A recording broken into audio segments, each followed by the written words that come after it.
Hey YouTube, I hope that everybody is doing well today. In today's video, we're going to be talking about karma. All right, so we're going to be going in pretty deep and going into the sides of karma that are often not talked about. Okay, so we're going to go ahead and jump right in. So you guys, to get us started, I want to talk about what is karma. All right, so essentially karma is the law of return. What goes around comes around. A lot of you guys have heard this before. So basically the daily actions that we make in our life are coming back to us in the form of karma through karmic law. Now, something that a lot of people don't talk about is dharma. Oftentimes we're hearing about karma, what it is, but we aren't hearing about dharma. So dharma is essentially how we conduct ourselves on a daily basis. It's the actions that we take, how we treat people, and then oftentimes what's deep is that the dharma then generates into the karma. So we see that we have karma as the effect and we have dharma as the cause. So a cause and effect in a way. And what's really deep is that how we're conducting ourselves on a daily basis in the form of dharma, which is how we're living, is something that a lot of us may or may not be conscious of. So a lot of the times I sit back and I say, okay, how am I starting my day this morning? How am I treating people? And being conscious of that each and every day is really a huge life changer, because as a result, when you're treating people correctly, you're being respectful to others, you're generating good karma as a result of that dharma and the daily basis.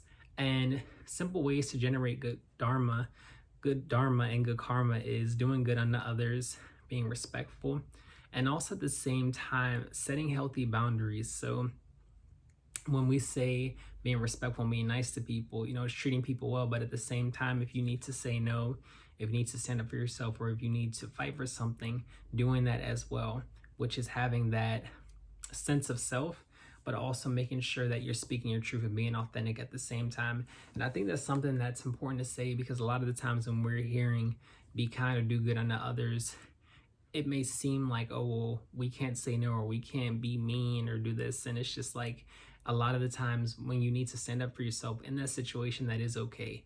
It's okay to have the polarity of both positive and negative given the situations in our lives. But I do think it is important to also say that when we're unnecessarily being mean or being hurtful to others, then that's when that negative karma can come back into our lives.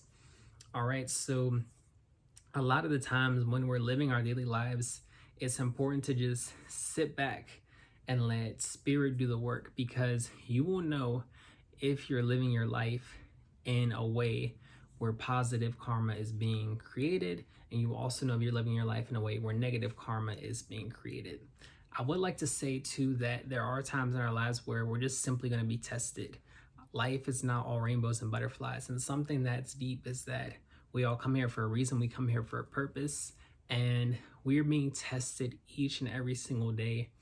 And as a result, the reason is behind is that we're here to grow. We're here to learn new things. We come to Earth for a different reason. So the universe is always going to test us. And a lot of times this is helping with our growth. So it's really cool, because when you're aware of karmic law and how it impacts your life, you're also able to sit back and watch your life blossom as a result of the actions that you're taking on a daily basis.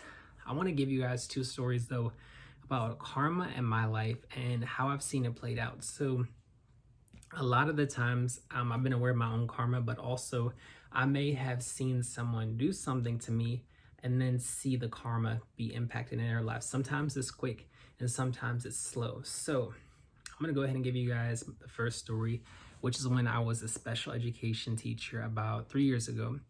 And I had a student that had a kicking and punching reflex. So essentially he would get sensory overload and he would have to either punch someone or kick them. And this wasn't just like a soft punch.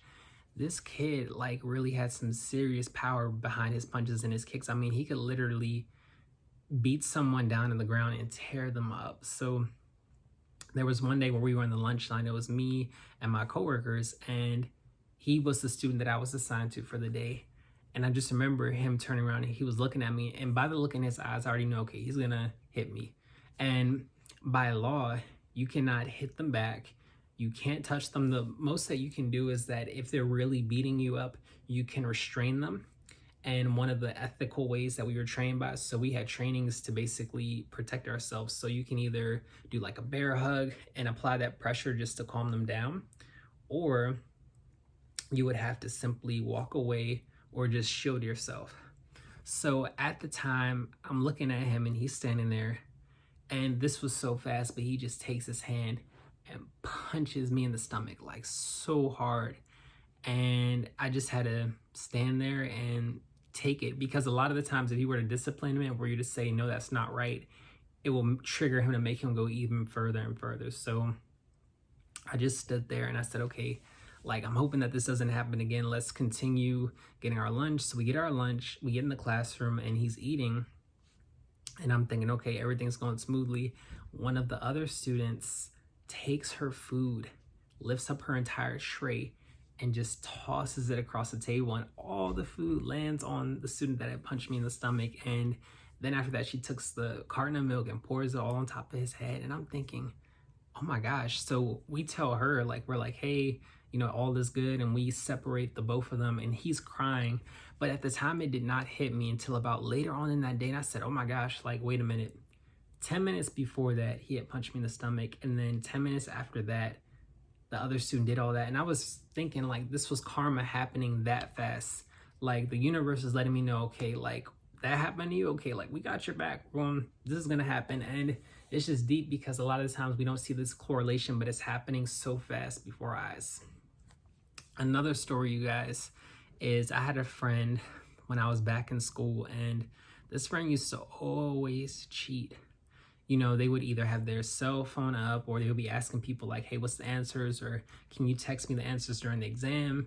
Can you write all them down on a piece of paper and slide it to me? I mean, they were cheating every single class. So when they used to ask me, I would tell them like, nah, you know, like, sorry, I can't do it. I can't risk getting caught and failing. And they literally did it all the time. They passed the class by doing that.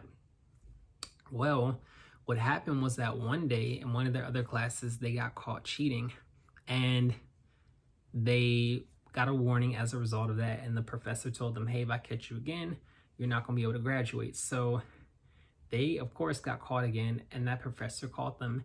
And the worst thing was that that professor was also their supervisor. So they weren't able to walk that year. And then even after they had retaken the class, they were still cheating in multiple classes. So what happened was they got kicked out of school. They weren't able to graduate at all in that college or university. If they wanted to, they would have to go to an entirely different university. And a lot of their credits from those classes were revoked. So till this day, I know that that person has not graduated. But I just said to myself, like, all that cheating for all those different classes and years when you could have just simply studied. I digress. To me, it's just crazy. But you guys, I wanted to touch base about karma and dharma as well. Please drop your comments down below, like and subscribe. Peace.